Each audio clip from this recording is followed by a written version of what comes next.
अस्सलामुअलैकुम। Welcome to Splendid Accounts. जैसा कि आपके नॉलेज में है, अराउंड 15 डेज़ या उससे थोड़ा पहले या उसके कुछ दिनों के बाद हम एक अपनी लेटेस्ट बिल्ड अपलोड करते हैं, जिसमें कुछ नए फीचर्स ऐड करते हैं या कुछ पुराने फीचर्स को हम रिट्यून करते हैं। अच्छा, करंटली अब आप ये कर सकते हैं कि जब आप यूट्यूब वीडियो पे जाते हैं, हमारी ये व्हाट्स न्यू वाली वीडियो पे, तो इसमें डिफरेंट टॉपिक्स होते हैं। आप डायरेक्टली या पर्टिकुलर किसी भी टॉपिक पे जा सकते हैं, नीचे आपके पास डिस्क्रिप्शन में उसकी डिटेल आती है। इसके अलावा आपके नॉलेज में भी होगा कि हम व्हाट्स न्यू के अंदर ही पूरी डिटेल इसके अंदर आपको लिख कर देते हैं कि क्या क्या अपडेट में। आइए देखते हैं पहले उसको। हमने यहाँ क्लिक किया कंपनी नेम पे, इसके बाद हम यहाँ पर व्हाट्स न्यू पे आ गए। तो ये हमारे पास लेटेस्ट बिल जो अपडेट हुई है वो है वर्जन 1.0.36 और ये 27 नवंबर को अपडेट हुई है। इसके फर्दर डिस्कशन से पहले इस वीडियो को लाइक करें, स्प्लेंडेड अकाउंट्स को सब्सक्राइब करें और बेल आइकन पर ज़रूर क्लिक करें। फीचर्स हैं, इसको हम बारी बारी देखते हैं। पहला है branch feature will be paid in future. जैसे कि आपके नॉलेज में होगा, लास्ट बिल्ड में हमने ब्रांच का कंप्रिहेंसिव फीचर अपडेट किया था। तो फ़िलहाल तो हम इसको करंटली अभी आपको इसी प्राइस में दे रहे हैं जो नॉर्मल प्राइस हमारे है, यानी कि डिफरेंट सब्सक्रिप्शन है, सिंगल यूज़र, 3 यूज़र। ये थोड़ा सा चेंज हो जाएगा फ्यूचर में। इसके आपको अलग से ब्रांच इनेबल करने के चार्जेस देने पड़ेंगे। ये कहाँ पर आपको शो होता है? आप अगर कंपनी सेटिंग में आते हैं इधर, तो यहाँ पे आप सेटिंग में आते हैं। अब देखें यहाँ पर आपके पास ये मैसेज लिखा हुआ, this feature will be additional subscription charges in future.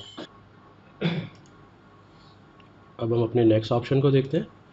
Next option है हमारे पास add retained earning add journal entry. जैसा कि पहले आप लोगों की कुछ रिक्वेस्ट भी आती थी, इसको हमने भी R&D किया इसके ऊपर। ये रिटेन अर्निंग जो है हमारे पास, लास्ट ईयर का जो प्रॉफिट एंड लॉस है वो नेक्स्ट ईयर में रिटेन अर्निंग के तौर पे कन्वर्ट हो जाता था, लेकिन वो हमारे पास एज अ जर्नल एंट्री के अंदर जो है वो हेड के तौर पे यूज़ नहीं हो सकता था, ताकि उसकी हम फर्दर एंट्री कर सकें। अब ये यूज़ हो जाता है हमारे पास। तो मैं यहाँ से जर्नल एंट्री पे गया, ऐड जर्नल एंट्री किया मैंने। अब मैं यहाँ पे रिटेन अर्निंग को मैं डेबिट या क्रेडिट कर सकता हूँ, और इसके साथ जो दूसरा कोई भी हेड, अगर इसको डेबिट करता हूँ तो दूसरा हेड क्रेडिट हो जाएगा, इसको क्रेडिट करता हूँ तो दूसरा हेड हमारा डेबिट हो जाएगा। अगला ऑप्शन है हमारे पास product costing in purchase sale after discount. कुछ हमारे लोगों को रिक्वेस्ट आई थी, कुछ हम जैसे हम नॉर्मल लोगों की रिक्वेस्ट भी आती है, हम खुद भी इसमें R&D वगैरह कर रहे होते हैं।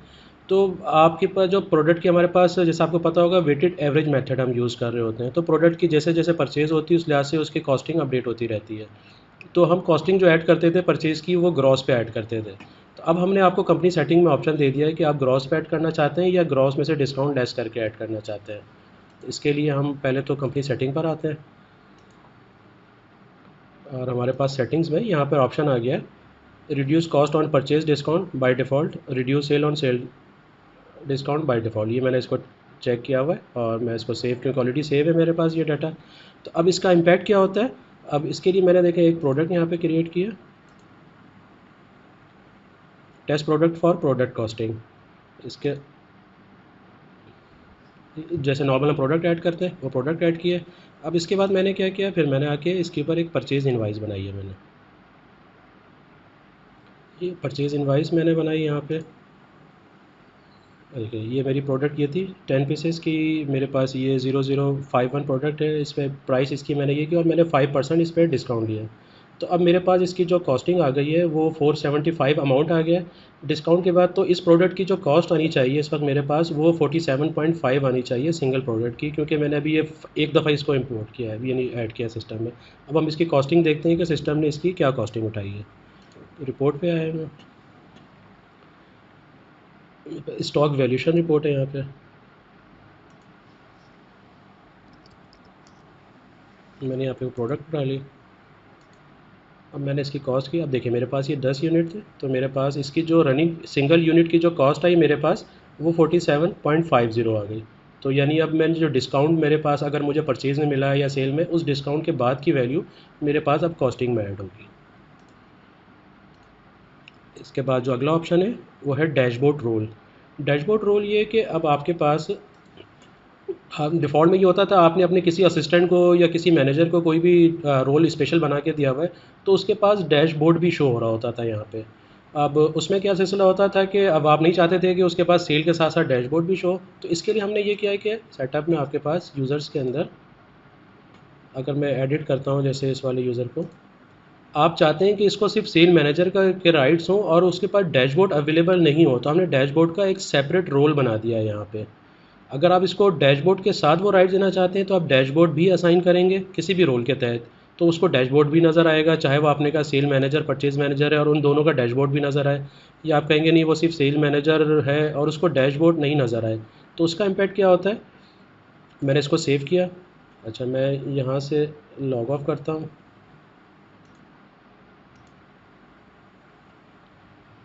अब मैं यहाँ से दूसरे यूज़र से आता हूँ। ठीक है, अब देखिए मेरे पास, मैं दूसरे यूज़र से आया हूँ तो मेरे पास डिफ़ॉल्ट में डैशबोर्ड नहीं है, क्योंकि मैं डैशबोर्ड मैंने इस यूज़र को असाइन नहीं किया था, जबकि वो उसके पास मैंने उसको सेल मैनेजर बनाया, तो वो सेल की जो अपनी रिलेटेड एंट्रीज़ है वो यहाँ से अगर मैं सेल ऑर्डर पे आऊँ या सेल इनवाइस पे आऊँ तो वो यूज़ कर सकता है, जबकि जो मैसेज है आपके पास वो उसके डैशबोर्ड का आ रहा है। अब मैं अपने अगले ऑप्शन पे यहाँ पे आ जाता हूँ। अगला ऑप्शन है हमारे पास ऐड सब area direct from the customer form. इसके लिए हम सबसे पहले सेल पर जाते हैं। सेल में इनवाइस पे जाता हूँ मैं एक इनवाइस क्रिएट करता हूँ। अच्छा, मैंने कहा कि मेरे पास जो कस्टमर है ये मुझे ऐड करना है, तो भाई सिस्टम ने चेक किया कि ये कस्टमर अवेलेबल नहीं है, ये कस्टमर आपको ऑप्शन दे दिया उसने कि ऐड कर लो। अब आप इस कस्टमर ऐड पे जाते हैं तो इसने ये कस्टमर ऐड कर दिया। अब इस कस्टमर को आप डायरेक्ट सब एरिया भी असाइन करना चाहते हैं। सब एरिया मेरे पास यहाँ पे डिफरेंट किस्म के सब एरियाज़ अवेलेबल है। मैंने कहा नीपा नीपा अवेलेबल है। मैं एक और सब एरिया ऐसा ऐड करना चाहता हूँ जो कि मेरे पास ऐड नहीं है लेकिन मैं इसको असाइन करना चाहता हूँ। अब मैं सब एरिया डायरेक्ट यहाँ से ऐड भी कर सकता हूँ। मेरे पास, मैंने कहा कि गुलशन के अंदर मेरा 13D के नाम से मेरा एक सब एरिया ऐड हो जाए। मुझे उसने ऑप्शन दे दिया कि ये अवेलेबल नहीं है, तो मैंने इस पर क्लिक किया। अब वो आपको हायरार्की सेलेक्ट करने कह रहा है। मैंने कहा साउथ सेलेक्ट किया, मैंने जोन में मैंने कराची किया। यहाँ से मैंने कराची 1 कर लिया। मेरे पास इसमें कौन से एरियाज़ है, गुलशन इकबाल। मैंने कहा ये गुलशन, इस पूरी हायरार्की को फॉलो करते हुए इसमें 13D ऐड कर दो। अब इसने 13D ऐड कर दिया और आपके पास ये कस्टमर भी यहाँ पर ऐड हो गया। अब इसको मैं सेव एंड क्लोज़ करूँगा। अब देखिए मेरे पास ये कस्टमर ABC कस्टमर यहाँ पर ऐड हो गया और ये इसको कौन सा सेक्शन, सब सेक्शन यानी कि सब एरिया असाइन हुआ 13D का। अब जो इसके साथ सेल और जो सिलसिला होगा वो इस कस्टमर में 13D में भी जाके अफेक्ट हो जाएगा। अगला ऑप्शन है हमारे पास create a single invoice for multiple delivery चालान। ये हमारे काफ़ी सारे क्लाइंट्स की रिक्वेस्ट आ रही थी, फिर हमने भी इसमें वर्किंग की कि ये सिलसिला ये होता है कि जैसे आपकी अगर एग्जांपल ले लें, आप मिनरल वाटर आपके घर में अगर आता होगा तो वो डिफरेंट वीक्स वाइज या फ्यू डेज़ के बाद आपकी डिलीवरीज आती हैं, लेकिन आपको वो मंथ एंड पे जाके या किसी एक ड्यूरेशन के बाद आपको एक इनवाइस वो दे देता है। तो अब ये हमारे सिस्टम में भी आ गया है कि आप डिफरेंट डिलीवरीज़ की जो है सिंगल इनवाइस जनरेट कर सकते हैं। तो इसके लिए हम सेल पर आते हैं। सेल में हमारे डिलीवरीज़ के ऊपर आ गया मैं ठीक है। अब मैं एक कस्टमर यहाँ से सेलेक्ट कर लेता हूँ। बिलफर्स मैं, ये डायमंड सुपर स्टोर की मेरे एक 17 है और एक 12 है मेरे पास। दो डिलीवरीज़ हैं। मैं इन दोनों की एक इनवाइस बनाता हूँ। मैंने इन दोनों को सेलेक्ट किया। मैं और भी सेलेक्ट कर सकता हूँ, फ़िलहाल मैं 2 करके मैंने इनवाइस सेलेक्टेड डिलीवरीज़ पे क्लिक किया। अब देखें 17 और 12 के अगेंस्ट में इनवाइस मेरी एक जनरेट हो गई होगी। मैं इनवाइस के फॉर्म पर आता हूँ। देखिए डायमंड सुपर स्टोर पे मेरे पास एक ड्राफ्ट मोड में ओपन हो गई है। मैं अगर इसको ओपन करता हूँ तो उनके अंदर जो भी प्रोडक्ट्स थी वो प्रोडक्ट्स ऐड होकर आ गई हैं मेरे पास। अगर एक ही प्रोडक्ट है तो वो रिपीट हो जाएगी। देखें जैसे उस पहली वाली डिलीवरी में ये 2 प्रोडक्ट्स होंगी, ये दोनों आ गई। दूसरी में ये प्रोडक्ट फिर रिपीट हुई है, वो फिर आपके पास रिपीट हो गई। और यहाँ पे आपके पास 2 डिलीवरीज़ के ऑप्शन आ गए, 12 और 17 का आपके पास ये एक डॉक्यूमेंट जनरेट हो गया। मैं इसको यहाँ से इनवाइस को अप्रूव करता हूँ, तो ये मेरी इनवाइस अब अप्रूव हो गई और मेरा मल्टीपल डिलीवरी से एक इनवाइस बन गई और उनका रेफरेंस भी आ गया किस किस डिलीवरी से ये एक इनवाइस आपकी बनी है। अगला ऑप्शन है हमारे पास net amount modification product will manage automatically. ये आपको समझाता हूँ क्या चीज़ है ये। इसके लिए हम सेल इनवाइस पर आ जाते हैं। एक मैं सेल इनवाइस बनाने की कोशिश करता हूँ। कस्टमर मैंने ले लिया, कोई सा भी कस्टमर यहाँ से मैंने एक प्रोडक्ट ले ली। ये प्रोडक्ट मैंने कहा कि मेरे पास 5 प्रोडक्ट है ये। अच्छा, मैंने कहा कि ये 5 प्रोडक्ट हैं, प्राइस इसकी ये बनती है। मैं ये 5 प्रोडक्ट जो है मैं डिस्काउंट वाला कुछ भी मैनेज नहीं करूँगा। मैं एक लमसम डील कर रहा हूँ। मैं ये 70 रुपये में दे दूँगा। मैं नहीं चाहता कि मैं डिस्काउंट मैनेज करूँ, ये करूँ। तो मैंने कहा कि सही है, ये मैं तुम्हें 70 रुपये में दूँगा। अब सिस्टम ने क्या किया, ऑटोमेटिकली इसकी जो भी बैग की कैलकुलेशन थी इसने प्राइस को चेंज करके मैनेज करके इसकी प्राइस खुद ही चेंज कर देगा ये।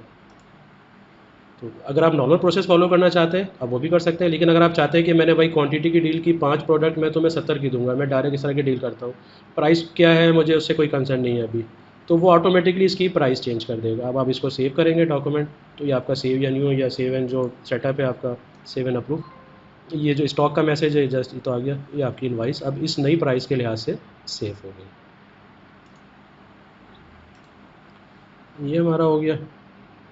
अच्छा, इसके बाद हमारा जो अगला ऑप्शन है वो है, दो हमने न्यू रिपोर्ट्स ऐड की हैं सिस्टम के अंदर, एक डिस्काउंट परसेंटेज रिपोर्ट है, एक cell invoice detail report ungrouped है। इसको हम देखते हैं, रिपोर्ट्स पर आते हैं हम।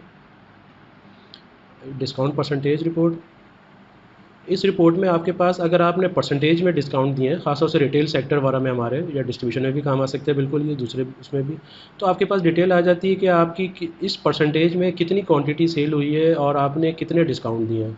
मैं अगर इसको प्रोडक्ट डिस्काउंट पे देना चाहूँ तो मैं प्रोडक्ट डिस्काउंट पे देखो, क्योंकि हम प्रोडक्ट पे भी डिस्काउंट देते हैं और हम सेल इनवाइस पे टोटल भी डिस्काउंट देते हैं, मैं ऊपर से फ़िल्टर भी जो भी कर सकता हूँ। तो मैंने जो प्रोडक्ट वाइज डिस्काउंट दिए हैं उसका ये स्ट्रक्चर है, मैंने इतनी सारी इतनी क्वांटिटीज़ पे इतने डिस्काउंट दिए, इतनी क्वांटिटी पे ये दिया है। तो इससे आपके पास ये डिटेल मैनेज हो जाती है, आप इसको प्रिंट और एक्सपोर्ट जैसे बाकी रिपोर्ट्स में वो भी कर सकते हैं। तो बैक करता हूँ। अगली रिपोर्ट है हमारी सेल इनवाइस डिटेल रिपोर्ट। एक सेल इनवाइस डिटेल रिपोर्ट हमारे पास पहले से अवेलेबल है, और ये रिपोर्ट हमने स्पेशली ख़ास तौर से आपके लिए बनाई है एक्सेल में एक्सपोर्ट करने के लिए। जब हमारी सेल इनवाइस डिटेल रिपोर्ट को लोग एक्सेल पे एक्सपोर्ट करते थे, तो जो उसमें मर्जिंग में डाटा आता था, तो उसमें पिवट टेबल वाला लगाना थोड़ा पॉसिबल नहीं होता था, बहुत उसको मैनेज करना पड़ता था। अब अगर आप इसको एक्सपोर्ट टू एक्सेल करते हैं,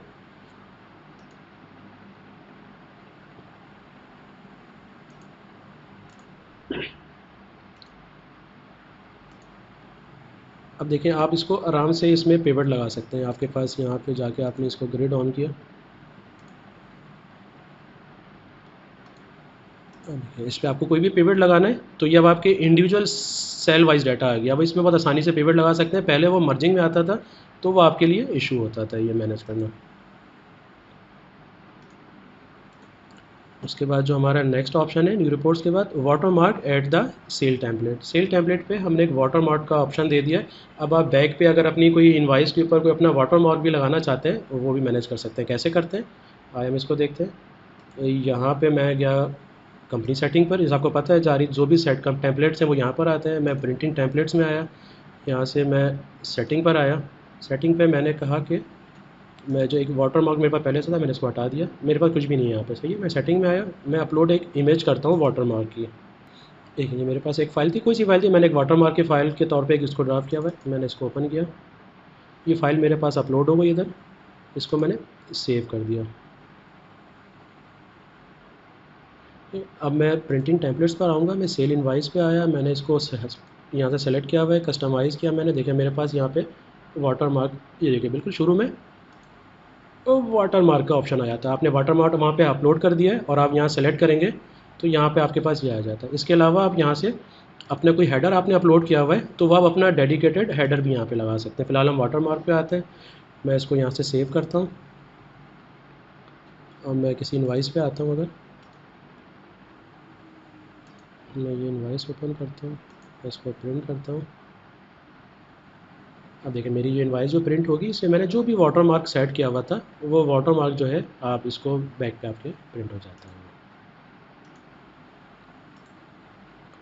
अगला जो ऑप्शन है हमारा left margin and right margin in the custom template, ये भी इसी का एक सिलसिला था जिस पर अभी हम गए थे। कंपनी सेटिंग में जाते हैं, दोबारा से प्रिंटिंग टेम्पलेट में आते हैं, सेल इनवाइस पे आता हूँ मैं। ये चीज़ कोटेशन में भी है क्योंकि हमारा फोकस इस पे है। अब देखें आपके पास अगर आप लेफ़्ट पे या राइट पे आपके पास कोई बॉर्डर आपने दिया हुआ है, कोई लेटर हेड प्रिंट करना चाहते हैं आप, तो वो यहाँ पर अब आप मैनेज कर सकते हैं। आपके सामने देखें यहाँ पे top margin, bottom margin, left margin. आपने कहा कि मेरे पास जो लेफ़्ट से स्टार्ट होता है डाटा उस पे मुझे स्पेस ज़्यादा चाहिए। आपने इसको 50 किया, आपने इसको 500 किया, देखें ये कहाँ से कहाँ चला गया आगे तक। तो आपको अपने डाटे के लिहाज से इसको मैनेज करके आप अपना लेफ़्ट मार्जिन राइट मार्जिन दोनों जो है वो सेट कर सकते हैं। तो आपका ये यानी कि स्ट्रेच भी हो जाएगा और श्रिंक भी हो जाएगा, आपको मार्जिन मिल जाएगा दोनों ये। तो आप इसको ऐसे मैनेज कर सकते हैं। अगला ऑप्शन जो है हमारे पास signatory section at the custom template. मैं दोबारा कस्टम टेम्पलेट पे जाता हूँ, कस्टम टेम्पलेट पे गए, तो कंपनी सेटिंग पर गए आप, यहाँ से प्रिंटिंग टेम्पलेट।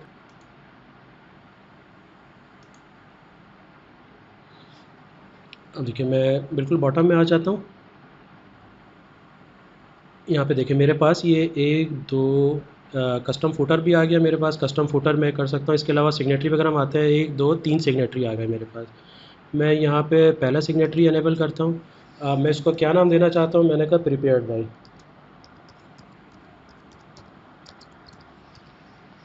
देखिए फिर आप अगर नीचे इसको देखते हैं, प्रिपेयर्ड बाय से आपके पास यहाँ पे आ गया। आप मैं सिग्नेटरी 2 भी देना चाहता हूँ। इसका नाम क्या होगा मेरे पास, रिसीव बाय। अब आप इसको आगे पीछे करना चाहते हैं तो आप इसको रिसीव बाय को पहले कर लें, उसको इधर कर लें चेंज। अच्छा फ़िलहाल मैं इसको सेव करता हूँ और मैं यहाँ से भी आके इसको सेव करता हूँ। अब मैं एक इनवाइस प्रिंट करके देखता हूँ कि वहाँ पे क्या सिलसिला आ रहा है। इसी इनवाइस पे हम दोबारा आते हैं जिस पे हमने ये वाटर मार्क का काम भी किया था। अब देखिए मेरे पास प्रिपेयर्ड बाय, रिसीव बाय का तीसरा भी होगा तो वो ऑप्शन मेरे पास इस तरह पॉइंट हो जाएगा। अगला ऑप्शन है मेरे पास account modifications at debit credit note. ये क्या सिलसिला है, जब आप डेबिट नोट या क्रेडिट नोट देते थे जो अकाउंट सेक्शन में हमारे पास अवेलेबल है। यहाँ पे मैं क्रेडिट नोट पे आता हूँ, ऐड क्रेडिट नोट करता हूँ। मैंने यहाँ से कॉन्टैक्ट किया कि मैं इसको दे रहा हूँ। अच्छा मेरे पास यहाँ पे पहले सेल और परचेज़ के सिर्फ हेड्स आते थे।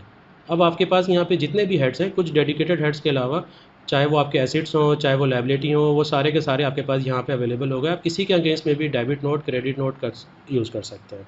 तो ये क्रेडिट नोट के अंदर भी अवेलेबल हो गया है, डेबिट नोट के अंदर भी अवेलेबल हो गया। तो हमारा नेक्स्ट ऑप्शन है description and narration at the advance filter. ये क्या हमारे पास, अगर मैं इसको सेल इनवाइस पर आता हूँ, मैं अगर इसके फ़िल्टर पर आता हूँ तो ये देखें आपके पास यहाँ पे डिस्क्रिप्शन का ऑप्शन भी आ गया है और यहाँ पर आपके पास नरेशन का ऑप्शन भी आ गया है। देखिए नरेशन का ऑप्शन ये रहा, ये डिस्क्रिप्शन है। अभी मैं इसको अगर बाहर आता हूँ, देखिए मेरे पास ये बहुत सारी इनवाइसेज हैं, 6 पेजेस की हैं। मैं यहाँ पर आके कोई एक चीज़ फ़िल्टर करता हूँ डिस्क्रिप्शन के अंदर आके। मैंने कहा कि टेस्ट, मेरी अगर कुछ डिस्क्रिप्शन में कुछ लिखा है मैंने, तो मुझे टेस्ट के लिहाज से फ़िल्टर करके दे दो। तो मैंने टेस्ट लिखा है यहाँ पे, इसको मैंने अप्लाई किया है। अब देखिए मेरे पास सिर्फ वो डॉक्यूमेंट्स आ गए जिनके अंदर मैंने डिस्क्रिप्शन में टेस्ट लिखा हुआ होगा। देखें ये बहुत थोड़े से डॉक्यूमेंट्स आ गए। मैं अगर किसी को ओपन करके भी दिखाऊँ आपको, तो आप देखें ये डिस्क्रिप्शन में मेरे पास टेस्ट डिस्क्रिप्शन लिखा हुआ है। तो मैं अब इसको डिस्क्रिप्शन के लिहाज से भी अपने डॉक्यूमेंट्स को फ़िल्टर कर सकता हूँ यहाँ पे। जो लास्ट हमारा ऑप्शन है tax column added at sale purchase invoice report. Sale और परचेज़ की इनवाइस रिपोर्ट पे टैक्स का ऑप्शन नहीं था तो वो हमने इसमें ऐड कर दिया। आइए हम इसको भी देख लेते हैं।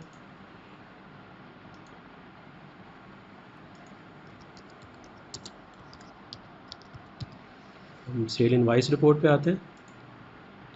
आपके पास यहाँ इनवाइसेस की डिटेल आती थी कि इनवाइस की ड्यू डेट क्या है, इनवाइस का अमाउंट क्या है, सारी चीज़ें आ गई। यहाँ पे टैक्स का कॉलम भी ऐड हो गया है। तो अगर आपको टैक्स मैनेज करना है कि किस इनवाइस पे आपने क्या टैक्स मैनेज किया है, तो ये आपके पास डिटेल आती है। टोटलिटी में आपके पास सारी चीज़ें, आप टोटलिटी में हमने इसको ऐड कर दिया है, ये आ गया।